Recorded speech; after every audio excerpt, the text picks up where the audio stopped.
প্রেম জগতের কিংবদন্তি। মজনুর আসল নাম কিন্তু মজনু না, সে গভর্নরের ছেলে ছিল।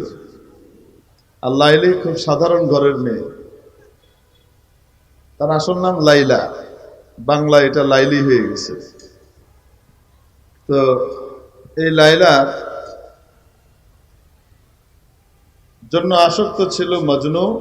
মজনুর আসল নাম মজনু না, তার নাম ছিল আসলে কায়েস।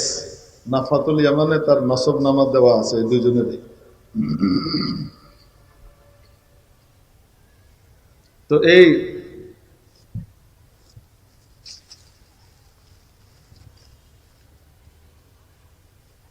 মজনু যেহেতু তার জন্য দিওয়ানা হয়ে গেছিল, একদম পাগল হয়ে গেছিল, আরবিতে পাগলকে মজনুন বলে, এজন্য তার নামই পড়ে গেছে, আসল নাম ঢাকা পড়ে গেছে, আর তার পাগলামি মার্কা সিফতি নাম প্রাধান্য পেয়েছে, তার নাম হয়ে গেছে এখন কি মজনুন। মজনুন থেকে মজনু। এ কেমন পাগলামি করতো, একবার এই দেয়ালে চুমু দেয়, একবার ওই দেয়ালে চুমু দেয়, একবার ওই দেয়ালে চুমু দেয়, এদিক ওদিক ঘুরে চক্কর কাটে। মানুষ বলে তুমি কি পাগল মজনু, এগুলা কি করো তুমি? একদম শিক্ষিত মানুষ, সম্ভ্রান্ত বংশের মানুষ, তুমি করছো কি এগুলা? এখানে ওখানে চুমু দিয়ে বেড়াচ্ছ। সে বলে আমুরু আলা দিয়ারি দিয়ারি লাইলা উকাব্বিলু দাল জিদারা ওয়া দাল জিদারা ওয়া মা হুব্বুদ দিয়ারি শাগাফনা কলবি ওয়ালাকিন হুব্বা মান সাকানাদ দিয়ারা। আমি এদিকে ওদিকে ঘুরি, লাইলার বাড়ির আশপাশে চক্কর কাটি, এই দেয়ালে চুমু খাই, ওই দেয়ালে চুম্বন এঁকে দিই, এমনি না। দেয়াল আমাকে পাগল করে নাই, দেয়ালের ভেতরে যে বসবাস করে সেই লায়লার আসক্তির কারণে আমি দেয়ালকেও ভালোবাসি। পাগলে একদিন করছে কি, কুত্তা একটারে ধইরা কুত্তার ঠ্যাঙের ভিতরে চুমু একটা দিয়েছে, কঠিন এক, মানে কি জানি ডিপ কিস না, খুব গভীর চুম্বন একটা দিছে গারে, কুত্তার ঠ্যাঙে। আরে কুত্তার গায়ে যদি দিত, মার্কিনীরা দেয় মুহে টুহে রেমে রেম করে দেয়। স্বামী রে বউরে চুমা দেওয়ার সময় নেই, কুত্তারে চুমায় বেড়ায় এরা। অদ্ভুত। যাই হোক, তা তো না, কুকুর একটা নেড়ি কুত্তা ওটার পায়ে ধরে দিছে চুমা। মানুষকে পাগল, এটা কোনো কাজ করলি তুই? প্রশ্ন করছে মানুষজন, সেটার উত্তরও দিছে, বড় অদ্ভুত উত্তর। পায়ে সকবো সিদা মজনু খলকে পুরসিদি চেবুদ, পায়ে সকবো সিদা মজনু খলকে পুরসিদি চেবুদ, গুফতে ইসক গাহে গাহে কোবে লাইলা রফতাবু। মানুষ জিজ্ঞেস করলো এটা কি কাজ করলি রে পাগল? সে বলে আমি পাগল না, তোরা পাগল, তোদের চোখ নাই, তুই জানিস না এটা সাধারণ কুকুর না। আমার লায়লা যেই গলিতে থাকে, যেই গলিতে হাঁটা চলা করে, তার পা যেই গলিতে পড়ে, সেই মাটির উপর দিয়ে মাঝে মাঝে এই কুত্তা যাওয়া আসা করে, হাঁটা চলা করে, তাই এই কুত্তার পায়ের সাথেও আমার মহব্বত হয়ে গেছে। মহব্বত যখন হয় তখন তার বাড়িতে ছুটে যায়, পাগল হয়ে যায়। বুঝলেন নাই মনে হয়? তো মহব্বতের কয়টা ধাপ হলো? রবীন্দ্র সরোবর, 32 নম্বর, লেক পার্ক, বিভিন্ন জায়গা, গার্ডেন শেষ হয়েছে, তো ঘোরাঘুরি শেষ হয়েছে না একটু? এখন আসেন আবার মাহফিলে আসে। রব্বুল আলামিন আমার আপনার সাথে কেমন সম্পর্ক চান? শুধুমাত্র প্রভুত্ব এবং দাসত্বের যে সম্পর্ক হয় মনিব এবং তার বাঁদিয়ার গোলামের মধ্যে, শুধু প্রভুত্ব আর দাসত্বের সম্পর্ক কামনা করেন তা নয়, তার চেয়ে অনেক অনেক অনেক উপরে উঠে ভালোবাসা, মহব্বত এবং মাওয়াদ্দাতের সম্পর্ক কামনা করেন।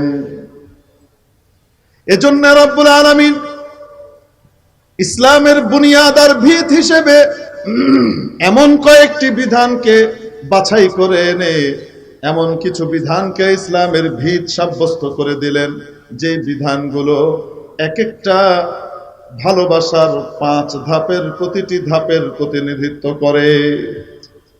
ভালোবাসার প্রথম ধাপ ছিল দুনিয়ার আস্থার বিশ্বাস। রব্বুল আলামিন দিয়ে দিলেন ঈমান। ঈমান কি জিনিস? আমানতু বিল্লাহি কামা হুয়া বিআসমাইহি ওয়া সিফাতিহি। ঈমান আনলাম আমি এক আল্লাহর উপরে, তিনি যেমন আছেন তেমন তার সমস্ত নাম এবং গুণাবলীগুলো সহকারে। 2 ওয়া ক্বাবিলতু জামিআ আহকামিহি ওয়া আরকানি। আর তার যত বিধিবিধান আছে সবগুলাকে আমি মনে প্রাণে স্বীকার করে নিলাম, এগুলা আমাদের কল্যাণের জন্য দিয়েছেন, এগুলা বাস্তবধর্মী, সঠিক, সত্য। আমার আল্লাহ আমার অকল্যাণের জন্য কোনো বিধান দিতে পারেন না। এই বিধানের মর্ম এবং তত্ত্ব গোটা পৃথিবীর মানুষ বুঝতে পারুক আর না পারুক, আমার মাওলা যে বিধান দিয়েছেন সেটা আমাদের কল্যাণের জন্য দিয়েছেন। ওটা না মানলেই অকল্যাণ, মানলে হলো কল্যাণ। প্রতিটি বিধানের ব্যাপারে এই আস্থার বিশ্বাস মনের ভিতরে তৈরি হওয়ার নাম হলো ঈমান। যদি গোটা পৃথিবী আল্লাহর দেওয়া কোনো বিধানের বিরোধিতা করে, যুক্তি দিয়ে প্রমাণ করলো, আমার বিশ্বাস হবে তাদের সকলের যুক্তি ভুল, বুদ্ধি ভুল। আমার মাবুদ যা বলেছেন এটাই ঠিক। এই আস্থার বিশ্বাসের নাম ঈমান। ভালোবাসা যখন দ্বিতীয় ধাপে উন্নীত হয়, তখন কথা বলতে ভাল লাগে। মাবুদ দিয়ে দিলেন নামাজ। নবীজি সাল্লাল্লাহু আলাইহি ওয়াসাল্লামকে বিরল সৌভাগ্য এবং সম্মান দিয়ে মাবুদ ভূষিত করলেন। ডেকে নিলেন আরশে আজিমে। প্রথম আসমান, দ্বিতীয় আসমান, তৃতীয় আসমান, চতুর্থ আসমান, পঞ্চম আসমান, ষষ্ঠ আসমান, সপ্তম আসমান, সব পার করে সিদরাতুল মুনতাহা পার করে, জাহান্নামও দেখিয়েছেন মাঝে, এরপরে জান্নাত পার করে আরশে আজিমে ডেকে নিয়ে গেলেন। ইতিপূর্বে আর কাউকে না কোনোদিন ডেকেছেন, না আর কোনোদিন ডাকবেন। ইনি প্রথম, ইনি শেষ। আরশে আজিমে কোন মাখলুক এবং কোন সৃষ্টি পৌঁছে যাওয়া এই প্রথম, এই শেষ। আর কেউ কোনোদিন যায়নি, আর কোনোদিন যাবেও। মাবুদ ডেকে নিলেন আমার পেয়ারা হাবিব নবীজি মুহাম্মদুর রাসূলুল্লাহ সাল্লাল্লাহু আলাইহি ওয়াসাল্লামকে। এত কাছাকাছি বসে কথা বললেন তারা, এত কাছাকাছি হয়ে গেলেন। কানা কাবা কাউসাইনি আও আদনা। এর চেয়ে কাছে আর হওয়া সম্ভব না।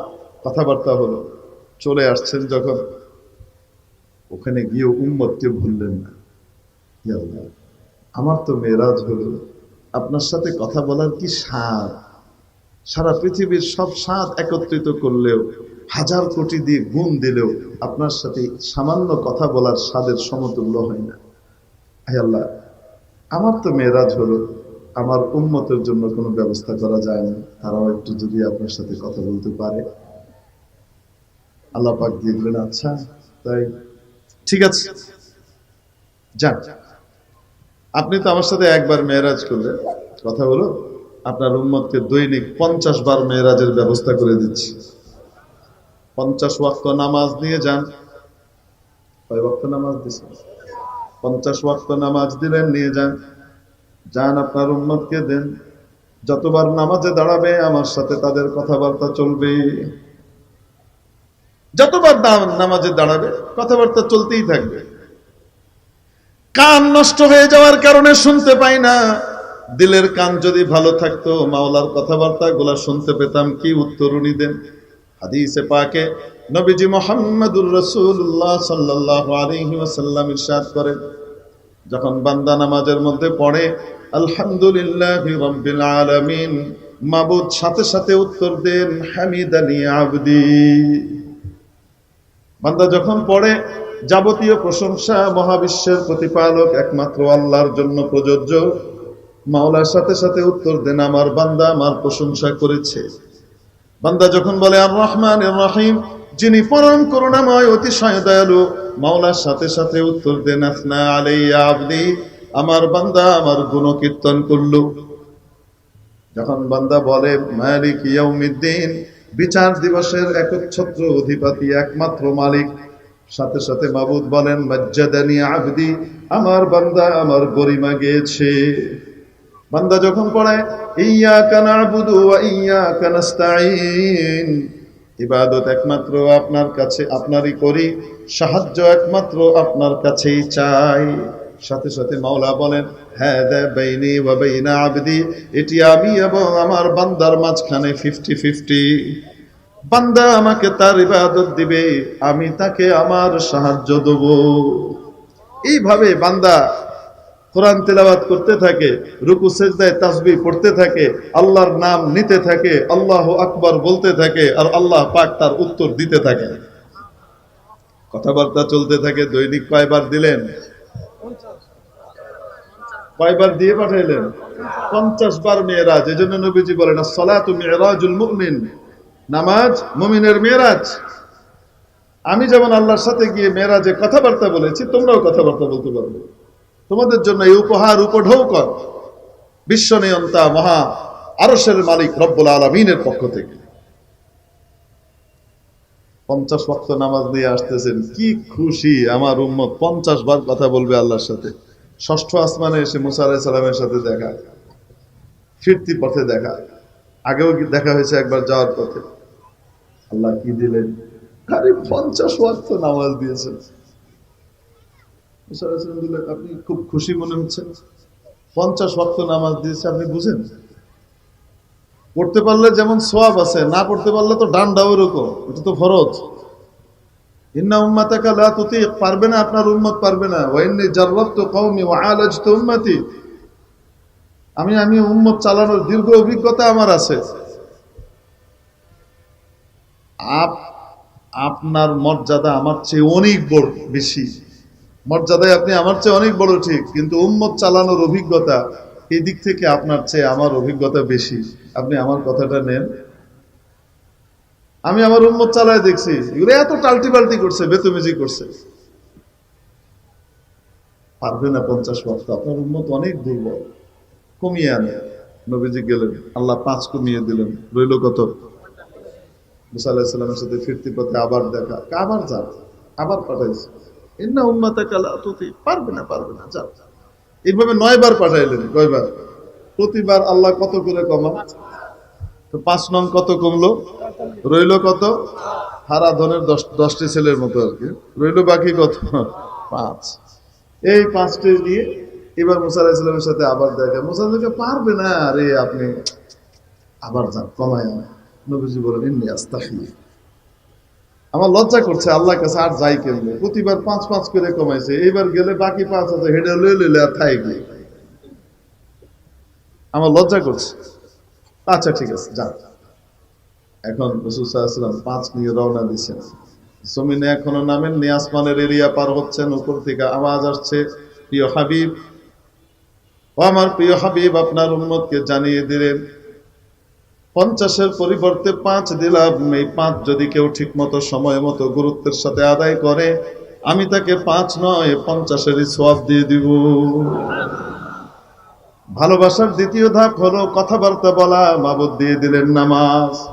ভালোবাসার তৃতীয় ধাপ খরচ করা, আল্লাহ পাক দিয়ে দিলেন যাকাত।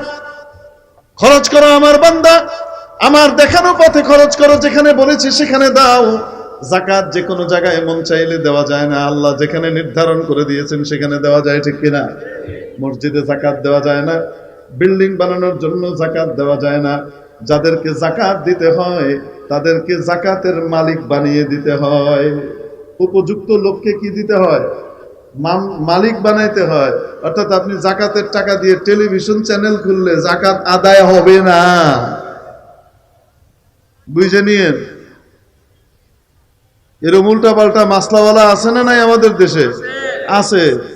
যাকাতের টাকা দেন, আমরা টেলিভিশন চ্যানেল করে দিন ইসলাম প্রচার করে উল্টে ফেলবো। আসলেই তো উল্টায়, তুমি আগেই ফেলাইছো। টাকা দিয়ে কখনো কি টেলিভিশন চ্যানেল এগুলো করা যায়? কে মালিক হবে? যাকাতের টাকার মালিকটা কে হবে টেলিভিশন চ্যানেলে? বলেন, হবে কেউ? যাকাতের টাকা দিয়ে মাদ্রাসার বিল্ডিংও বানানো যাবে না। যাকাতের টাকা দিয়ে মাদ্রাসার শিক্ষকের, উস্তাদের বেতনও দেওয়া যাবে না। যাকাত আদায় হবে না।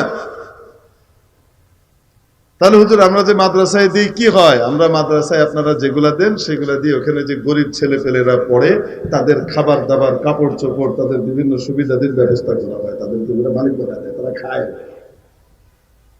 বোঝাতে পারি নাই মনে হয়। মাওলানা পাক দিয়ে দিলেন যাকাত আমার রাস্তায় খরচ করো 2.5%, আমি যেমনি কই ওই জায়গাতে দাও, বাকি 97.5%-এর মধ্য থেকে সব পেটে বইরো না, সেটা অপশনাল, তুমি সেখান থেকেও দান করবা। আমার সাথে তোমার মায়ার মহব্বত যত বাড়বে তুমি তত বেশি দিবা। সাধ্য অনুপাতে মাওলার রাস্তায় খরচ করবো তো ইনশাআল্লাহ। কয়টা গেল? মহব্বত যখন চতুর্থ ধাপে পৌঁছায় তখন খাওয়া দাওয়া বন্ধ করে দেয়, মনে আছে না নাই? মাওলানা পাক দিয়ে দিলেন রমজান মাসের রোজা, সিয়াম সাধনা দিয়ে দিলেন, রাখো বান্দা আমার জন্য উপোস থাকো। যে যাকে ভালোবাসে না তার দোষগুলোও তার কাছে কি হয়ে যায়, আরেক গুণ হয়ে যায়। বুঝেন নাই মনে হয়? দুজন মানুষ বসে আছে, একজন আরেকজনের শত্রু, হঠাৎ গন্ধ পাওয়া গেল, তো বলতেছে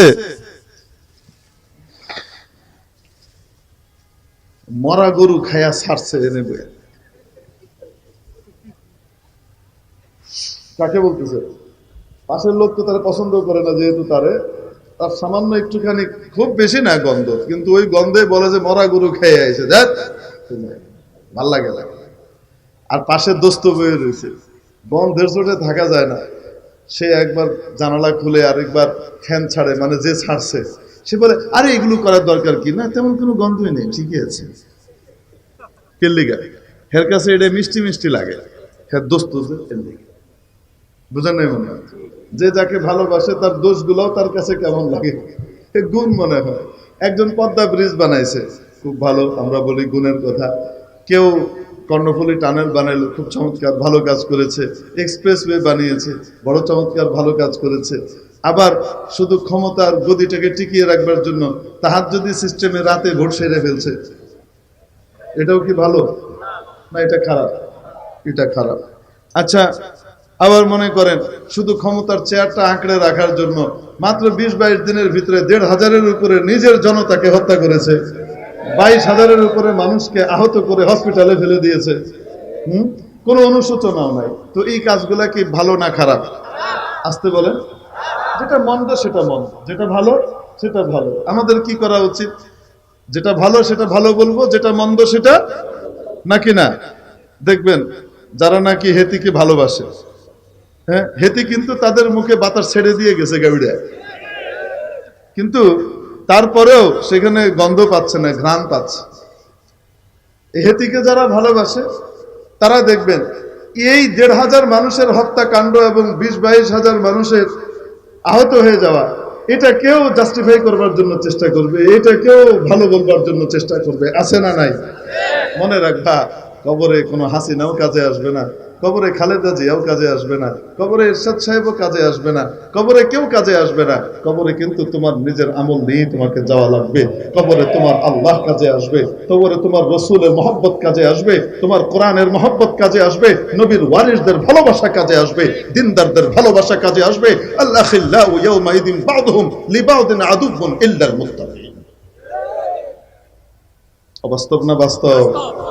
তো যাই হোক, বলছিলাম কেউ কাউকে যখন খুব ভালোবাসে তখন কি করে, তার দোষগুলোও তার কাছে কি লাগে,